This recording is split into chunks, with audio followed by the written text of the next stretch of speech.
میرے حسن کی دلدالہ بن چکی تھی، عاشق بن چکی تھی، اس نے کنیزوں کے ساتھ مل کر مجھے ٹانٹ میں لپیٹا اور لپیٹ کر کے کہا لے جاؤ، قریب کا ایک باغ ہے اس میں لے جا کر اس کو پھینک دو۔ انہوں نے ٹانٹ میں لپیٹ کر پاگل کہہ کر، پاگل سمجھ کر مجھے لے جا کر ایک باغ میں پھینک دیا۔ مسکی شاہ کہتے ہیں جب مجھے یقین ہو گیا کہ سب چلی گئی تو میں نے اٹھا اور اٹھنے کے بعد چپکے سے گھر گیا اور جانے کے بعد میں نے سب دھو لیا۔ دیکھو یہ دھل گیا نا، صاف ہو گیا۔ کہتے میں نے دھولا اور دھلنے کے بعد میں نے سجدہ شکر ادا کیا، اللہ تیرا شکر ہے منہ پہ پاخانہ ملا تو کم از کم گناہ سے بچ گیا۔ یہ گندگی تو دھل گئی، وہ گندگی میں کیسے دھلتا۔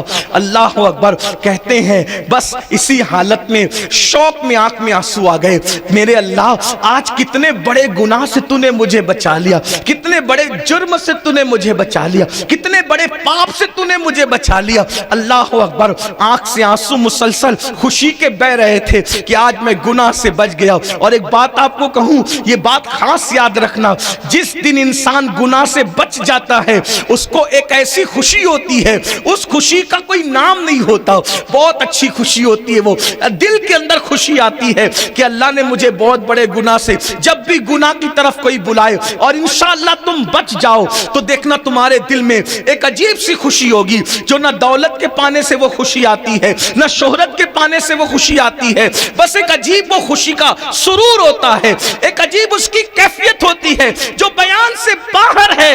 اللہ کے بندو، مسکی کہتے ہیں خوشی کے آنسو بہ رہے تھے، شکر کے آنسو بہ رہے تھے، تشکر کے آنسو بہ رہے تھے۔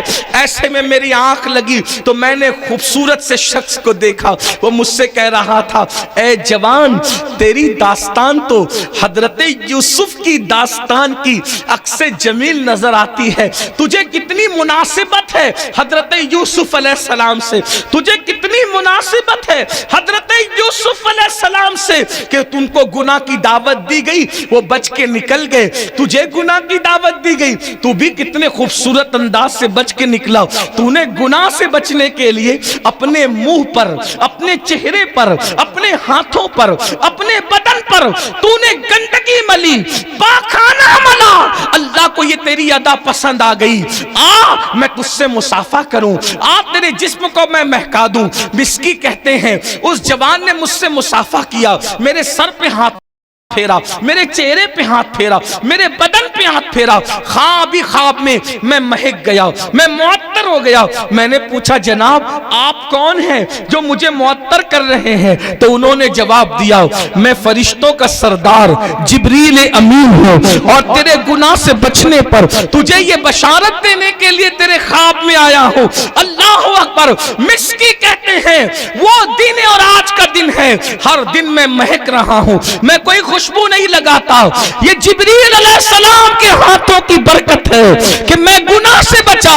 انہوں نے ہاتھ پھیر دیا، اللہ نے میرے پورے جسم کو معطر کر دیا، مہکا دیا اللہ نے میرے پورے جسم کو، اور آج تک میں مہک رہا ہوں۔ امام یافعی فرماتے ہیں صرف جیتے جی ان کا جسم نہیں مہکا، بلکہ جب ان کی موت واقع ہوئی اور ان کو غسل دینے کے بعد کفن پہنایا گیا تو ان کا کفن بھی مہکتا نظر آیا، اور جب قبر میں رکھا گیا تو ان کی قبر بھی مہکتی رہی۔ ایک گناہ سے بچنے کا انعام دیکھو، اللہ اکبر۔ اس لیے جب بھی گناہ دعوت دے یہ سوچو اللہ دیکھ رہا ہے، گناہ میں لذت ہے، عزت نہیں ہے، چند لمحے کی لذت کے لیے اللہ کو ناراض مت کرو، اتنا بڑا نقصان نہ کرو۔ اور لوگ کہتے ہیں کہ گناہ سے بچ نہیں سکتے، دیکھو انہوں نے بچنے کی کوشش کی، کیسے بچے، کس شان سے بچے۔